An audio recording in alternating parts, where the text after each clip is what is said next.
Liam and Ethan both hit a $250,000 net worth.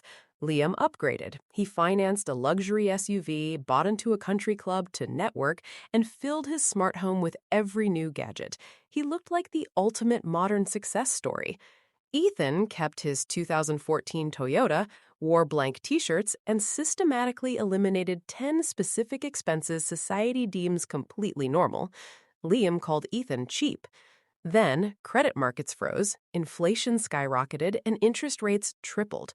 Liam's adjustable debt choked his cash flow, forcing a brutal liquidation of his toys at a 50% loss. Ethan's monthly overhead was so low, the recession felt like a vacation.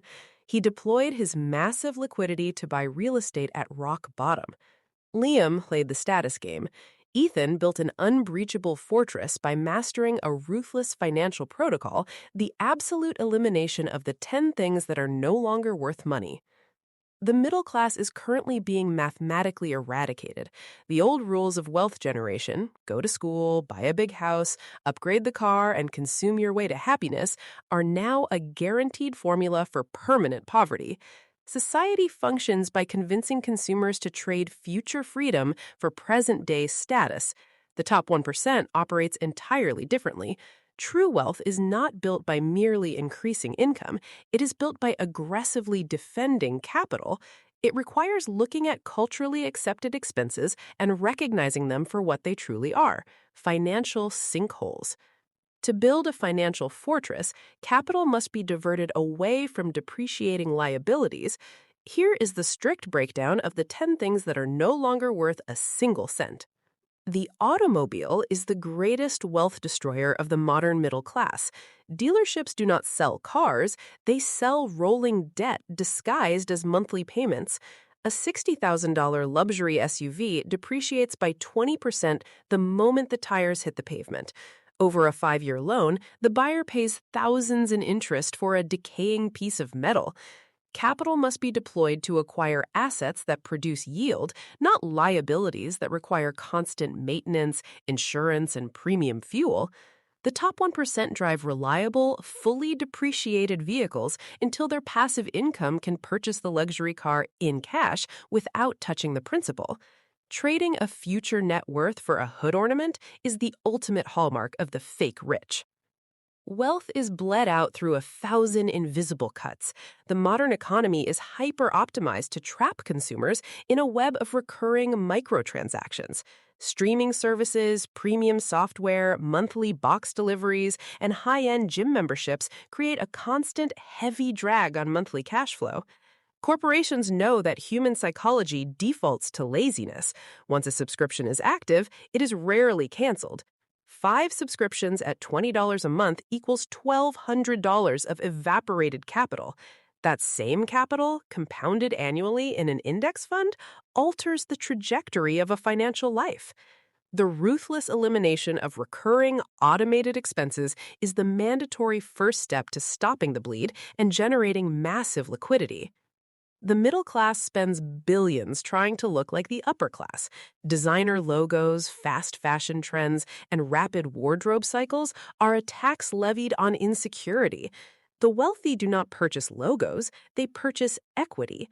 Buying a $2,000 handbag or $500 sneakers on a high-interest credit card is the literal exchange of future purchasing power for temporary, meaningless social validation from strangers.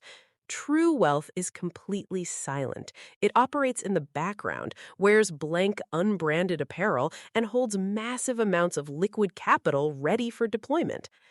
Society has normalized paying a massive premium to avoid minor friction. Daily food delivery apps, prepackaged meal kits, and outsourced domestic tasks carry a 40 to 60% markup over the base cost of goods. This is the convenience trap. It is a direct transfer of wealth from the consumer to the corporation for tasks that require minimal effort.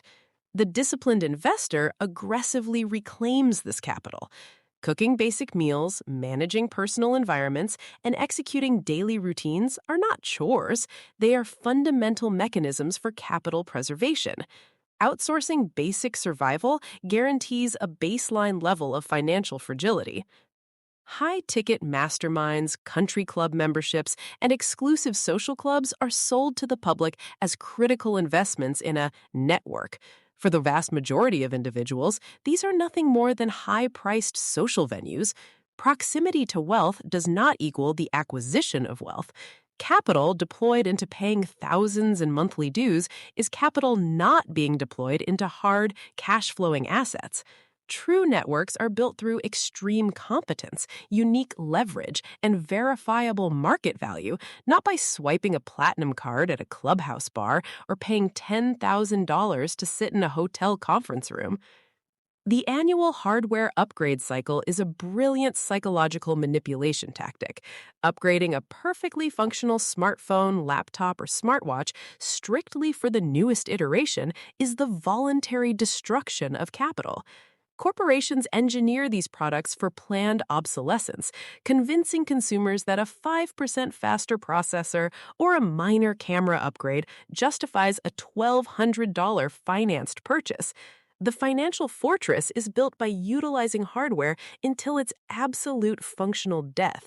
The capital saved by skipping 3 upgrade cycles is then redirected into yield-bearing investments that actually pay the user back over time. The wedding and event industry operates on pure emotional extortion.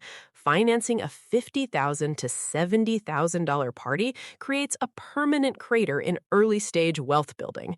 Taking on high-interest debt to impress distant relatives and social media followers for a single afternoon mathematically destroys the foundation of a new household before it even begins. The exact capital required for a mega event is the down payment required for a cash-flowing multifamily real estate acquisition. One choice buys 24 hours of photos and a decade of financial stress. The other buys a lifetime of generational financial security. The traditional university system is rapidly becoming a high-risk, low-reward gamble for any career path outside of hard STEM, engineering, or medicine. Taking out 6 figures of non-dischargeable student loan debt for a degree with no direct market demand is financial suicide. The modern global market no longer unconditionally rewards the piece of paper. It strictly rewards specific, quantifiable, and rare skills. Capital deployed into targeted high ROI skill acquisition, artificial intelligence proficiency, or direct business capital outpaces the bloated traditional education model by orders of magnitude. The starter home myth has been weaponized by the banking sector to trap capital. Buying the absolute maximum square footage the bank will approve is a lethal financial trap. The bank calculates what the buyer can barely survive paying, not what allows the buyer to actually build wealth.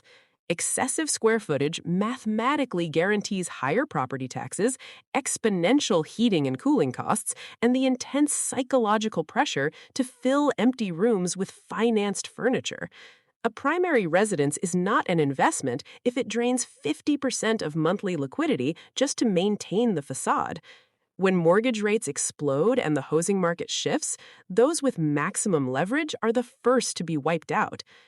The final dead asset is the most dangerous because it masquerades as absolute safety. Holding massive amounts of uninvested fiat currency in a traditional checking account is a guaranteed mathematical loss. Inflation is a silent, aggressive tax that erodes purchasing power by the second. While a baseline 3 to 6 month emergency fund is completely essential, hoarding excess cash out of market fear means losing massive percentages of net worth annually to the printing press. Capital must be put to work immediately. It must be aggressively traded for hard assets, index funds, or real estate that absorb inflation rather than succumb to it. Cutting these 10 expenses has absolutely nothing to do with deprivation, living a lesser life, or operating from a scarcity mindset. It is about the ruthless, strategic reallocation of capital. When the macroeconomic environment chokes and the middle class is forced to liquidate their liabilities at a massive loss just to survive, the disciplined investor is waiting. They hold the liquidity. They hold the power. By refusing to purchase the 10 things society claims are necessary, surviving the crash becomes irrelevant, and achieving total financial dominance becomes mathematically inevitable.